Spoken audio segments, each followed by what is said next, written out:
News!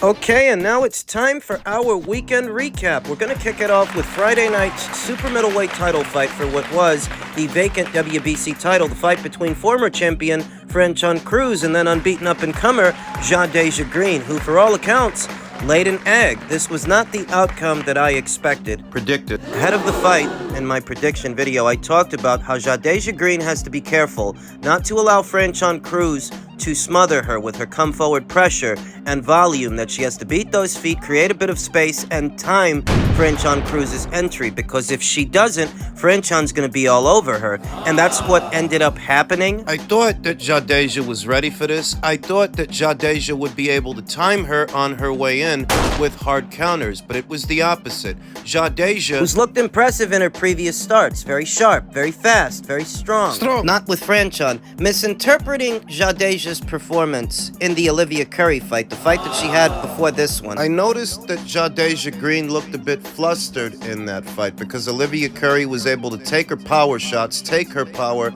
and still come forward throwing punches in bunches. I noticed that Jadeja looked a bit flustered, and I thought to myself, well, this is adequate preparation for a Franchon Crews fight, because Franchon Crews is going to come forward throwing punches in bunches. I thought that the Olivia Curry fight got her ready. I thought the Olivia Curry fight and that performance showed Jadeja Green what it is she needs to work on ahead of a Franchon Crews fight. But with Franchon, she was like a deer in the headlights most of the fight. Franchon would come forward, getting shots off the way she normally does, at which point Jadeja would cover up, and before she could get a punch out, Franchon would step in, collapsing the pocket and tying Jadeja Green up. Thus, Jadeja was unable to get off any counters, and this went on for at least the first 3 to 4 rounds. I had Franchon Crews sweeping the early rounds, which go by pretty fast. Remember, these are 2-minute rounds. You ain't got all the time in the world to figure out the opponent. The ongoing debate as to whether or not the rounds in a women's boxing match should be extended from 2-minute rounds to 3-minute rounds, that's something that Jadeja might have benefited from, because she is that cerebral fighter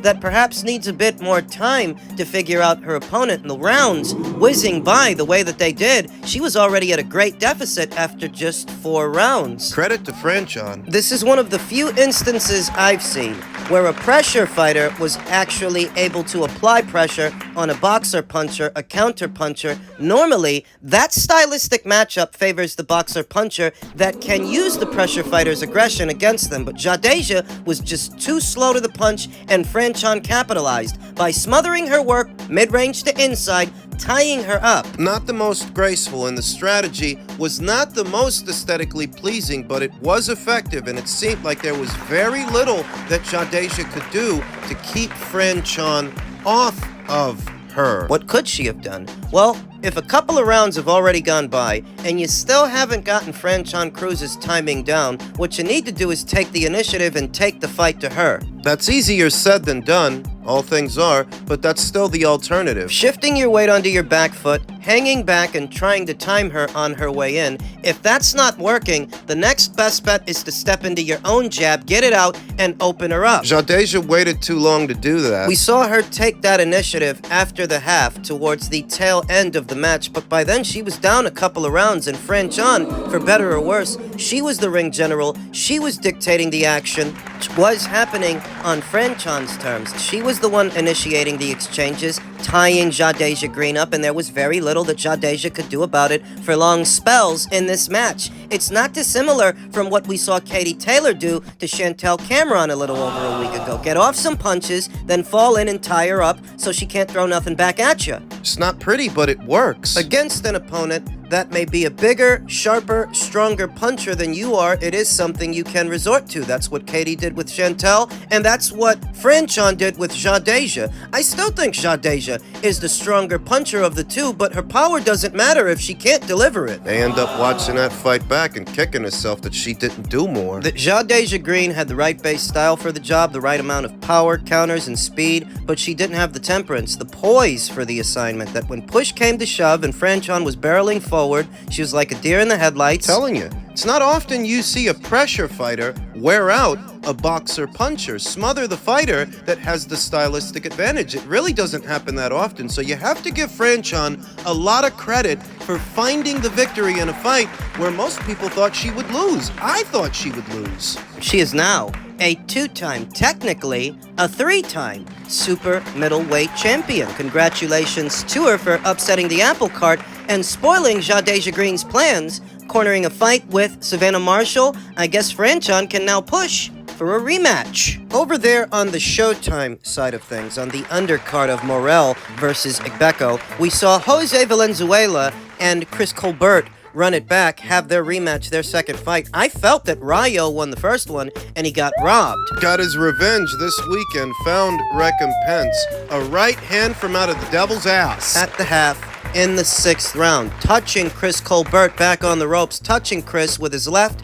to bring over his right, just around the side, right on the button. What happened here isn't hard to understand because we already saw it in their first meeting, in their first fight. And we saw it in the Hector Garcia fight when Chris Colbert fought him. Chris Colbert, he's your according to Hoyle, pure boxer that doesn't respond well to combination punching, doesn't respond well to pressure. Chris wants to box. Those guys, they want to fight. And Chris being somewhat smaller, not the biggest super featherweight or lightweight, not being all that big on power and not taking the best punch, you see what happens when you squeeze him, when you put the pressure on him. I felt that Jose Valenzuela, he got robbed in their first fight, thus he didn't leave any doubts in the second, taking it to Chris Colbert. Putting the beats on him early in this thing as soon as it started, and, Chris Colbert composed himself a bit, got back in the fight, But you saw what happened. What is a late entry for Knockout of the Year. We've had some really great knockouts this year. Junto Nakatani's knockout,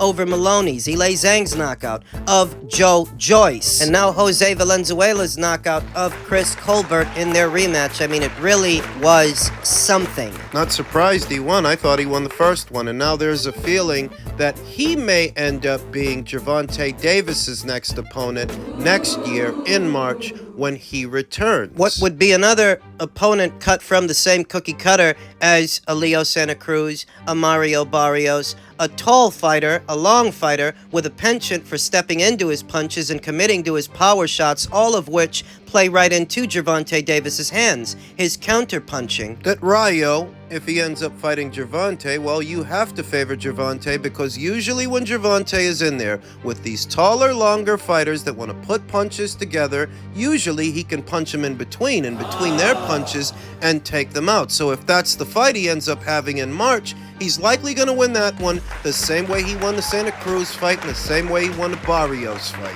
Over on the Matchroom side of things, we saw former unified super bantamweight champion of Uzbekistan, MJ Akhmadaliev, return to action and rebound off his shock upset loss to Marlon Tapales opposite the ring, then unbeaten Kevin Gonzalez, racking up an 8th round TKO stoppage. Seems like it took MJ a little while to get into a groove, get into a rhythm. The first 2 to 3 rounds, they were a bit crunchy. It's really after the 3rd round, I'd say, that MJ took the fight over and took it to Kevin Gonzalez. MJ Akhmadaliev, a southpaw, leading with his right to set up his left. A fan-friendly fighter who's often in fights that have a fan-friendly aesthetic. He's an action guy, a bouncy one, an athletic one, and a strong one. I wouldn't mind it at all to see MJ Akhmadaliev run it back with Marlon Tapales, irrespective of what happens between Marlon and Inui later on this month. I would like to see MJ Akhmadaliev run it back with that guy. The fight that he had with Kevin yesterday was a WBA final eliminator to crown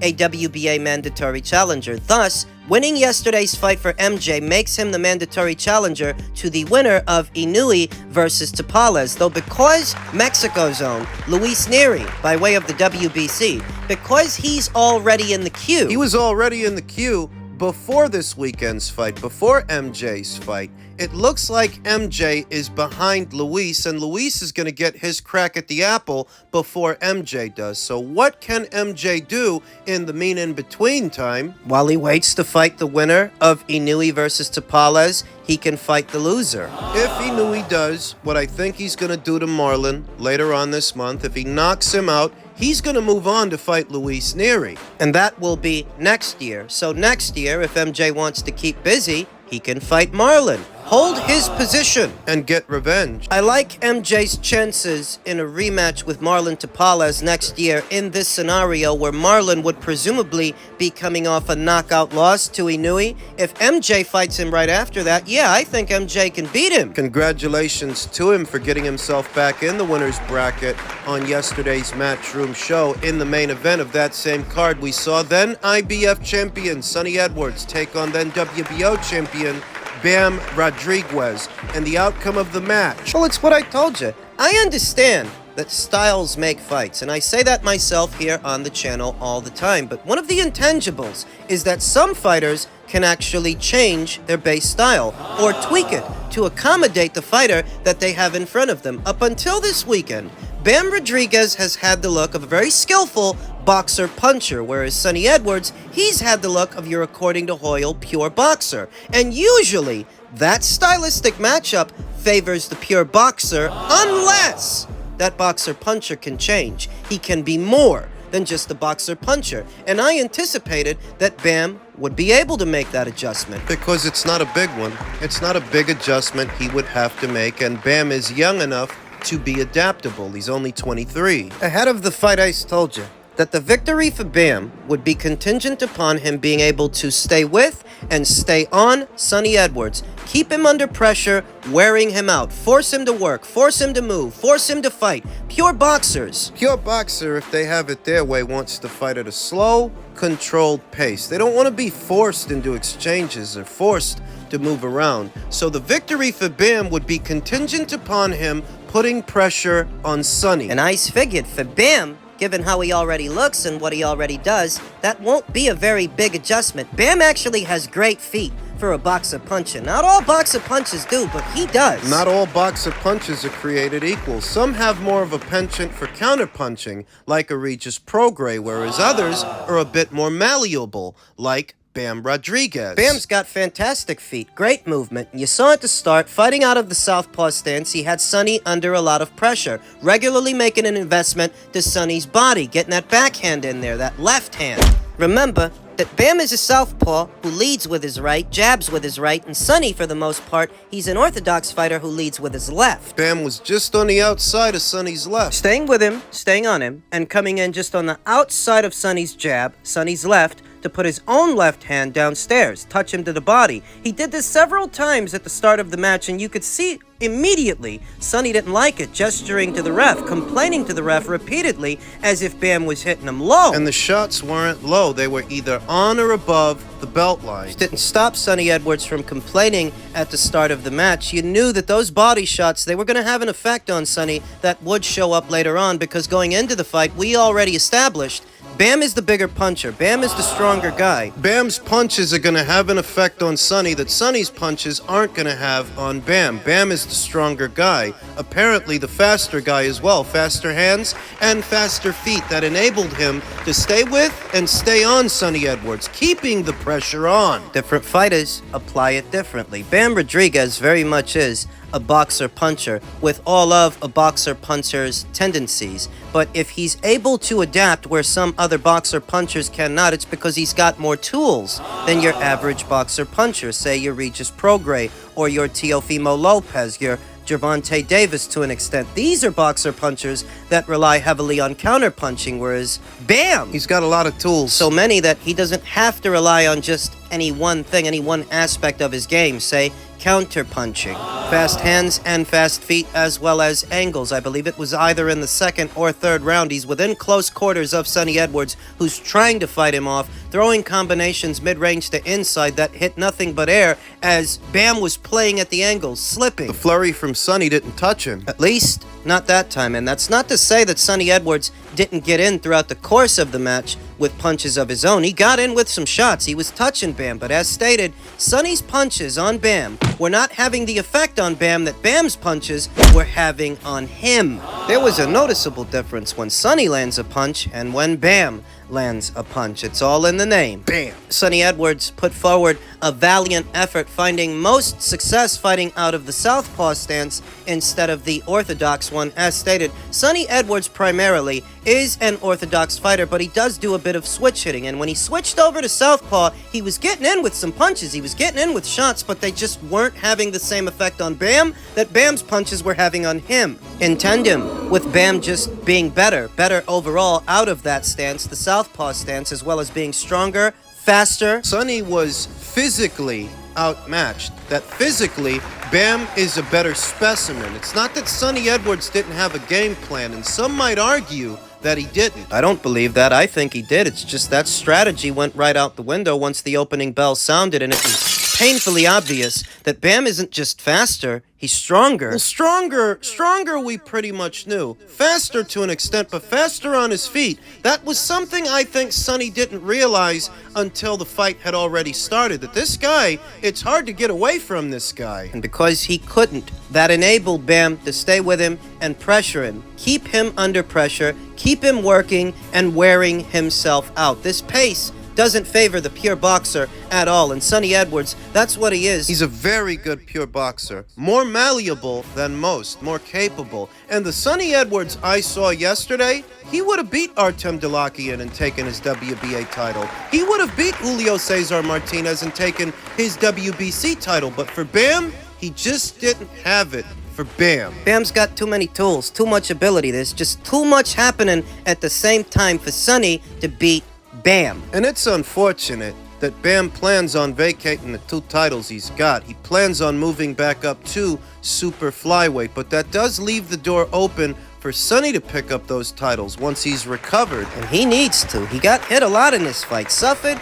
a fractured orbital, wearing the effects of Bam Rodriguez's right hand, his lead hand, on his left eye. That left eye on Sonny, that was a mess. They both were. The left eye and the right. He had a cut right on the eyelid of his right eye. That's a bad place for a cut. My hope for Sonny is that this fight with Bam didn't take too much out of him, because the Sonny Edwards I saw yesterday could become this division's next unified champion. Fighting the fight with the same spirit that he fought with yesterday, he could beat Julio Cesar Martinez. He could beat Artem Delakian. He can see himself becoming a 2-time flyweight champion if he can muster up that same strength again, and I think he can. Sonny's not a quitter. Fought his ass off yesterday. Bam was just too much for him, though in truth, Bam would be too much for anybody at flyweight. He's not your average boxer puncher, which is why I figured he'd be able to make the adjustment. Keep Sonny under pressure